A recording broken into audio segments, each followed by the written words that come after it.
अस्सलाम वालेकुम students, you are watching M Nazir YouTube channel और बायोलॉजी एफएससी पार्ट 1 का आज लेक्चर है, लेक्चर नंबर 4।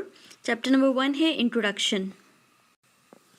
इसके अंदर फर्स्ट जो है हमारा टॉपिक वो है लिविंग वर्ल्ड इन स्पेस।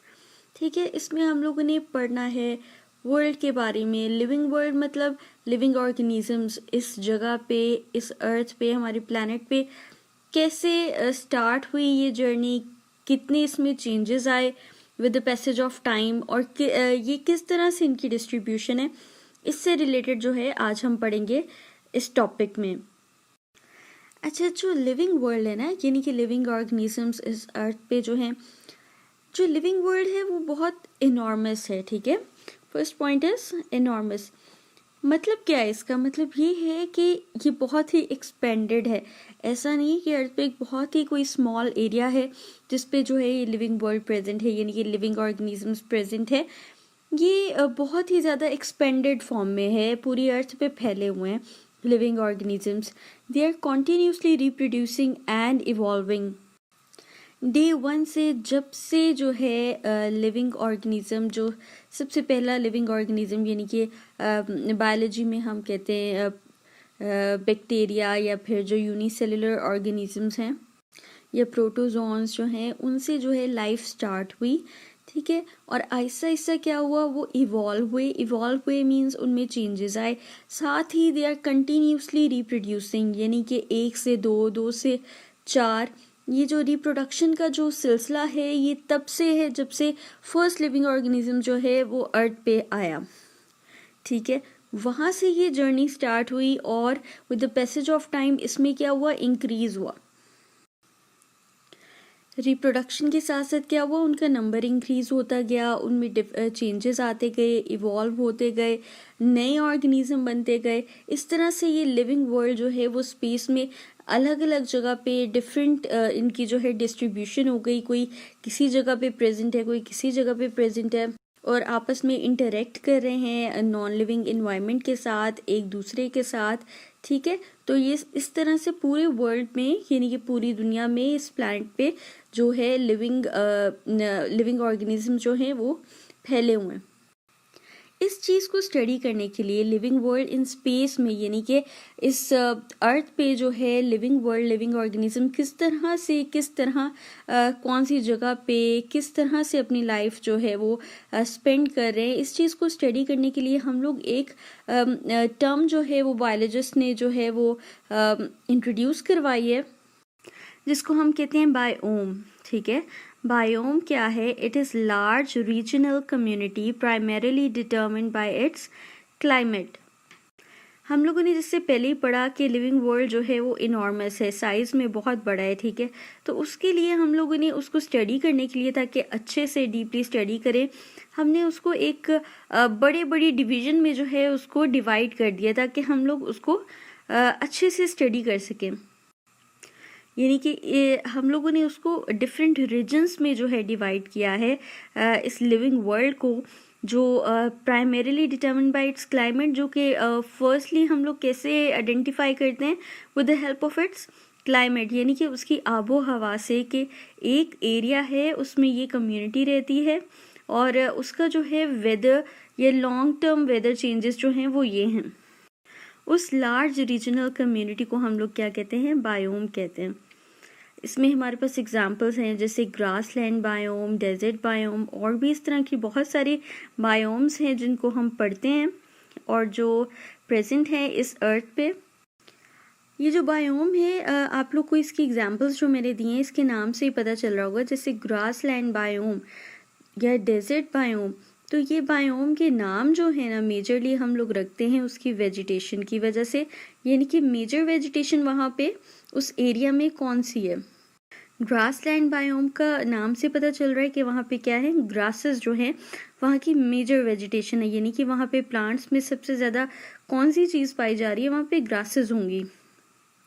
और दूसरा जो चीज़ है जिस पे डिपेंड करता है उसका नाम, वो है उसके फिजिकल कंडीशन, यानी कि उसके नॉन लिविंग एनवायरनमेंट, जैसे उसका वेदर हो गया। ठीक है, जैसे कि हमारी दूसरी एग्जांपल में डेजर्ट बायोम में है।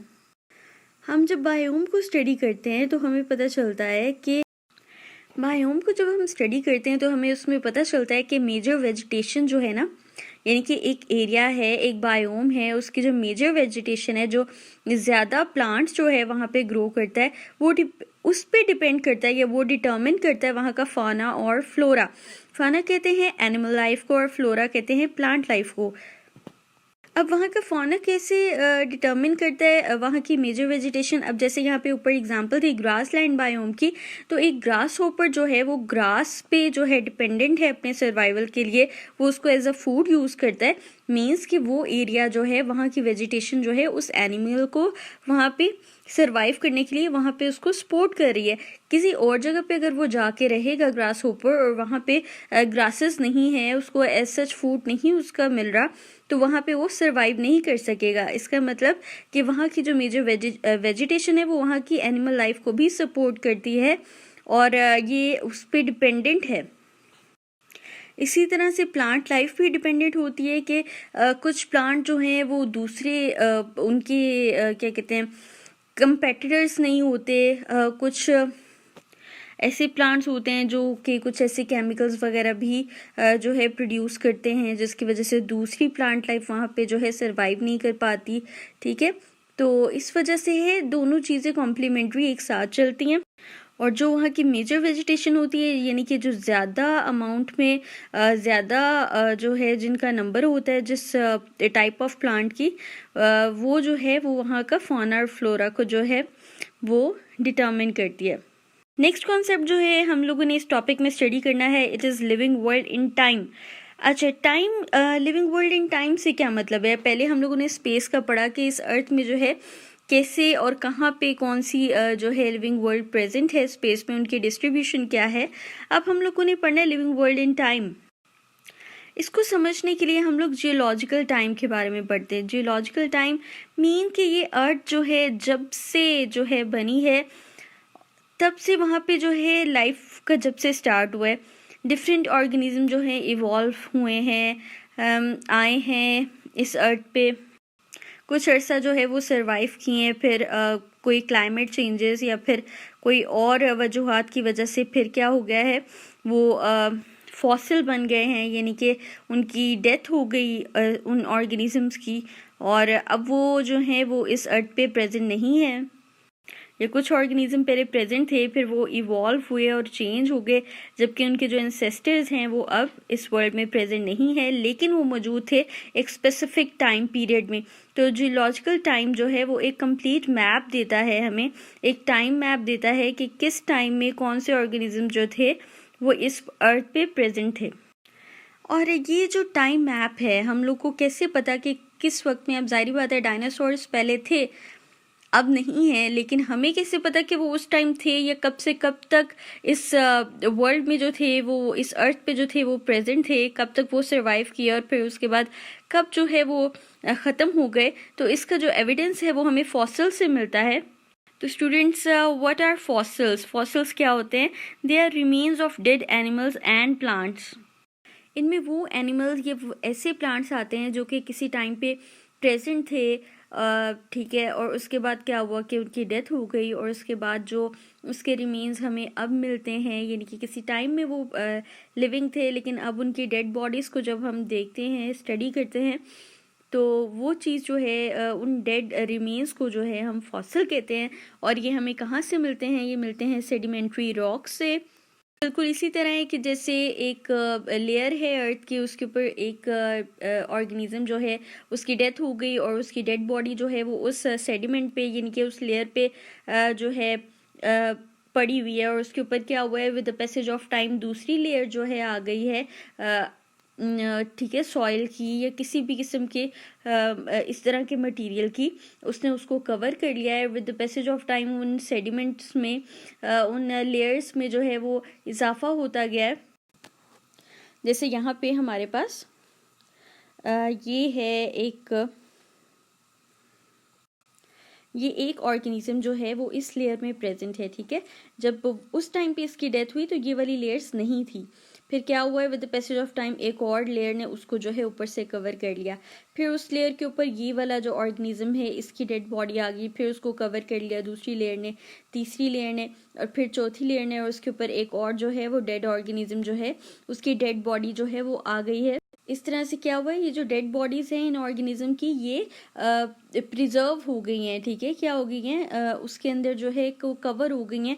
तो इसी तरह से जब हम अगर इसको जो है इन लेयर्स को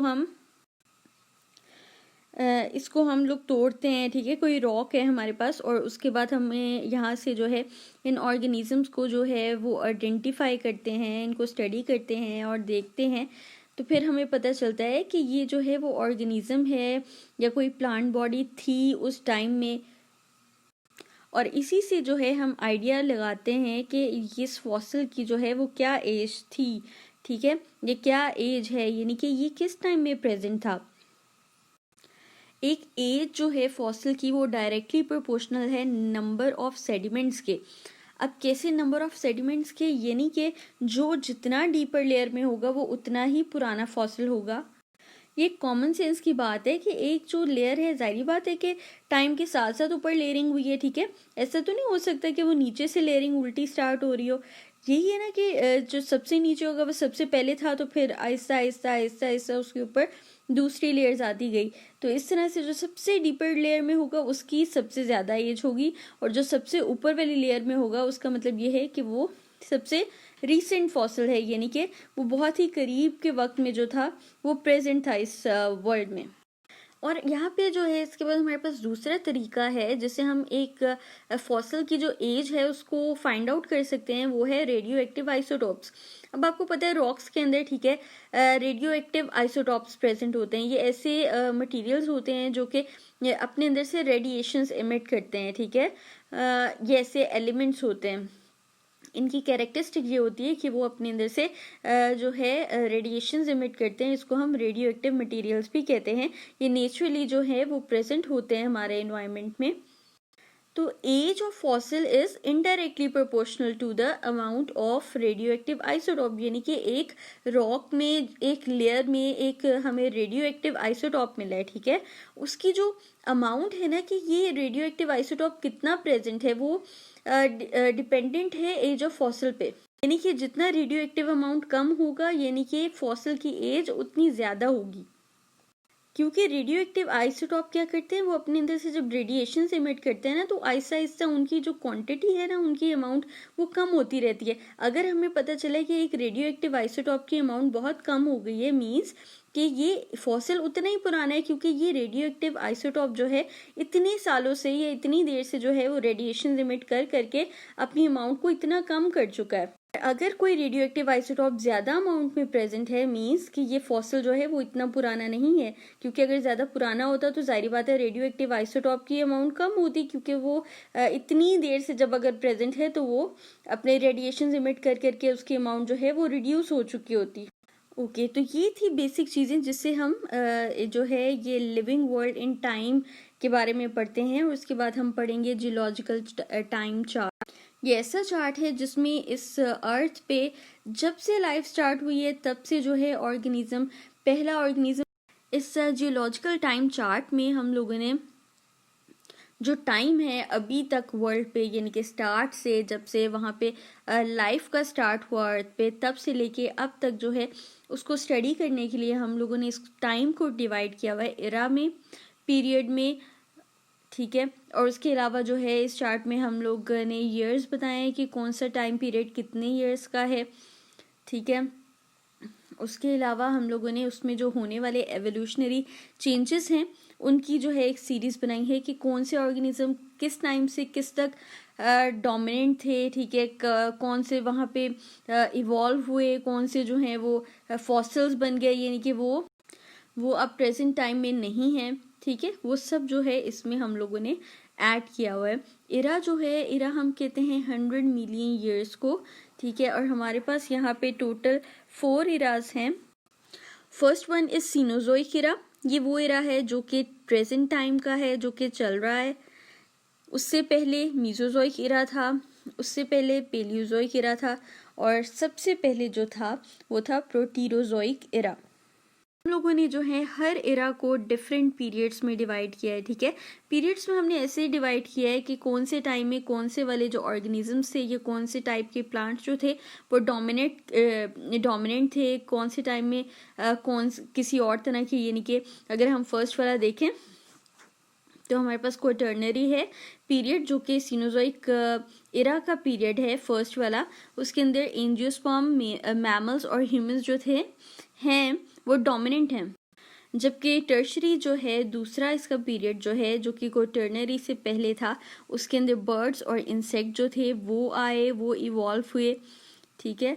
और उससे अगर हम लोग पहले चले जाएं, उससे पीछे चले जाएं तो मीजोजोइक जो एरा है वो फर्दर जो है 3 में डिवाइडेड है, क्रिटेशियस, जुरासिक, ट्रायसिक, ठीक है। साथ उसके जो है ईयर्स लिखे हुए हैं million years ago. Million years ago का मतलब ये है कि इतने साल पहले जो थे ये वाले पीरियड्स थे जिसके अंदर ये वाले ऑर्गेनिजम्स जो थे जैसे एंजियोस्पर्म जो है वो फर्स्ट टाइम अपेयर हुए। उसके अलावा डायनासोर्स जो है इस पीरियड में डिसअपेयर हो गए।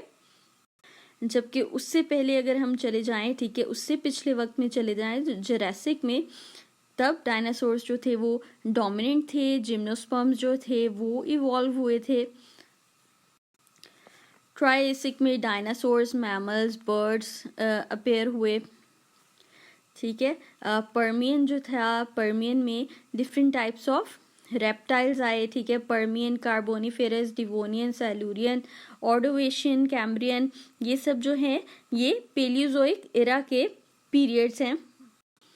इसके अंदर जोन से प्लांट्स जो थे आए, ठीक है। फर्स्ट सीड प्लांट आया, रेप्टाइल्स का ओरिजिन हुआ, ठीक है। उससे पहले डिवोनियन में एम्फीबियन थे, ठीक है। फर्स्ट एम्फीबियन जो है वो इवॉल्व हुआ। उसके अलावा इंसेक्ट्स जो थे वो डोमिनेंट थे।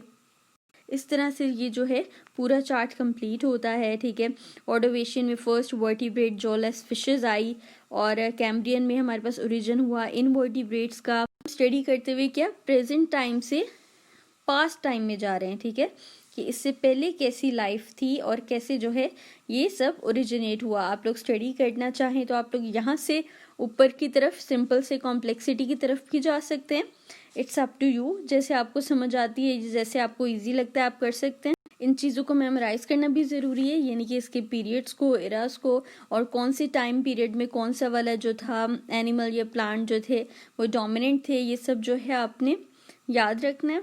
MCQs की फॉर्म में जो है इस तरह के क्वेश्चंस जो हैं आपसे पूछे जा सकते हैं। सबसे पहले था वो था प्रोटीरोजोइक एरा, ठीक है। उसके अंदर जो है फंजाई, एल्गी थे और उससे ये था 2000 मिलियन ईयर्स अगो। और अगर हम इस 2000 मिलियन ईयर अगो से पहले चले जाएं, जब हमारे पास फर्स्ट लिविंग ऑर्गेनिज्म जो था वो अर्थ पे आया था, तो वो था 3000 मिलियन ईयर्स अगो, यानी कि 3000 मिलियन ईयर्स पहले जो था ना सबसे पहला लिविंग ऑर्गेनिज्म जो था वो अर्थ पे आया था। डेफिनेटली वो कोई यूनिसेलुलर ऑर्गेनिज्म है।